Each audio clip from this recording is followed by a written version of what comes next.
సునీతకు మాటిస్తున్నా, చిన్నమ్మకు మాటిస్తున్నా, ఎవరు నిలబడినా నిలబడకపోయినా రాజశేఖర్ రెడ్డి బిడ్డ మీకు అండగా ఉంది. సునీత చేస్తున్న ఈ పోరాటంలో సునీతకు నేను బలమైతా.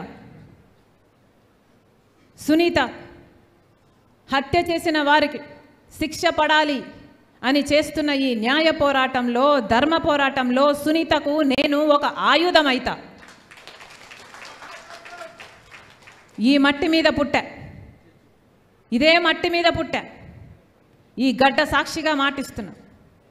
ఎవరు నిలబడినా ఎవరు నిలబడకపోయినా సునీత పక్షాన రాజశేఖర్ రెడ్డి బిడ్డ నిలబడి ఉంది. ఇది రాజకీయాల కోసం చేస్తున్నది కాదు, అధికారం కోసం చేస్తున్నది కాదు, వారసత్వం కోసం చేస్తున్నది కాదు, ఆస్తి కోసం చేస్తున్నది అంతకంటే కాదు. ఇది ఈ సమరం చేస్తున్నది న్యాయం కోసం. తండ్రి చావు కోసం కొట్లాడుతున్న, న్యాయం జరగాలి అని కొట్లాడుతున్న ఒక బిడ్డ కోసం, భర్తను క్రూరాతి క్రూరంగా కోల్పోయిన ఒక విధవరాలి కోసం,